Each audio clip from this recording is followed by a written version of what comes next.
This video covers the existential elimination rule for proofs in QL. We're in the midst of introducing the proof system for QL. Recall that the proof system takes the proof system for SL and adds 4 new basic rules and 1 new replacement rule. In earlier videos, we covered 3 of the 4 basic rules. This video covers the remaining basic rule, existential elimination. Consider this argument. For all x, px arrow qx, exists x px, therefore exists x qx.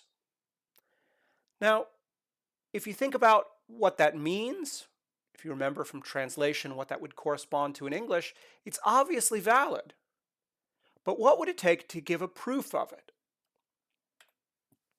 Thinking about it in English, you might reason in this way.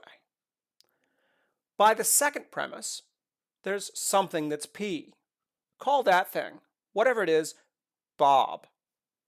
By the first premise, every P is a Q. Since Bob's a P, it follows that Bob's a Q. And since Bob is a Q, there's something that's Q. And that's the conclusion.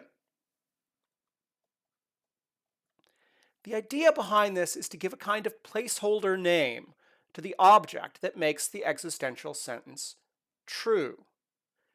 So exists x px says that there's some x that could fill in the x spot, something that's a p. And in the paragraph, we give that object a name, Bob. It's a dummy name that we're using in the proof. We don't know whether the object's a person. We don't know that its name is really Bob. But we're just using that as a kind of placeholder or dummy name to say, call whatever it is that's P, Bob. Our existential elimination rule is going to work in a similar way. So let's try to translate this paragraph of English into something that looks a bit more like QL. We start by giving the dummy name Bob to whatever it is that's P.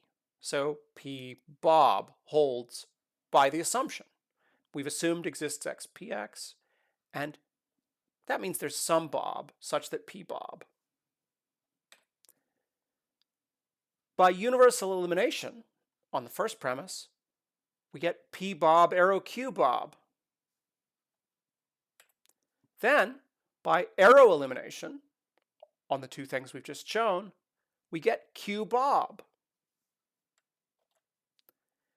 And exists x qx follows by existential introduction. So we've shown, starting from the premises, following the rules, that we can get to exists x qx. And the only problem with this is that Bob is an English word. It's a name. It's not a name we can use in a proof, because everything that we write down in a proof has to be a sentence of QL. So what we'll do is we'll use a constant of QL as the dummy name. Instead of using Bob, for example, we could use the letter B. So this is what the proof will look like. We have our 2 premises for all x px arrow qx and exists x px. And on line 3, we start a subproof in which we assume PB. The constant B is working like the name Bob did in our informal paragraph. The rest of the subproof, lines 4 through 6, follow the steps we outlined a moment ago. Finally, outside the subproof, we write exists x qx by existential elimination. And the existential elimination rule applies to the existential claim that was on line 2 and the subproof that's on lines 3 through 6. So we write 2, 3-6. So if you're trying to figure out the structure of this, the important thing is that it follows the same pattern of reasoning as the informal paragraph that we had, and then the sort of half in QL version that we had on the previous slide. If you want, pause the video, step back and look at those earlier slides and compare them to the structure of what we've done on lines 3 through 7 here. This is what the rule looks like on the reference sheet.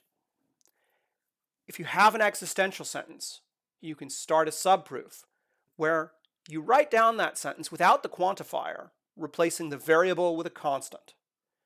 And then you prove something in the subproof that doesn't have the constant in it. Then you write down the thing you ended the subproof with by existential elimination, citing the existential sentence and the subproof. Note that it says your constant must not appear in the existential claim, in the sentence you're writing down at the end, or in any undischarged assumption. One way to make sure it meets those conditions is just to use a constant that never appears outside of the subproof. To see the rule at work, let's consider this example.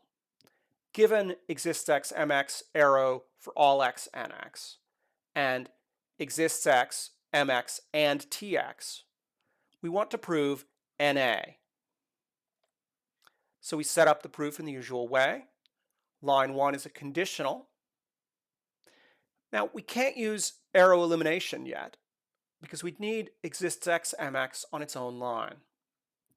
Line 2 is an existential sentence, and so if we want to use existential elimination, the form of that rule means we'll need a subproof. In the subproof, we assume an instance of line 2. So what I've written here is MC and TC. Remember, C is just a placeholder. We could use almost any constant. A would be a bad choice, though, because A is in the conclusion we want to end up with. What we want to do is pick a constant that doesn't matter, that doesn't figure in the premises or the conclusion or in anything else in the proof. So I picked C. All right. From line 3, MC and TC, we can get MC by AND elimination. Then we can get exists x mx by existential introduction, applied to line 4. Notice now, what we have on line 5 is the antecedent for the conditional on line 1. That is, if you look at line 1 and line 5 together, we can apply arrow elimination. It lets us write down for all x and x, arrow elimination 1, 5. So line 6 is a universal claim for all x and x. And so we can use universal elimination.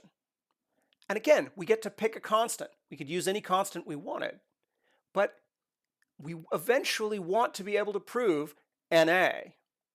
So we might as well do that. On line 7, we write NA, universal elimination, on line 6.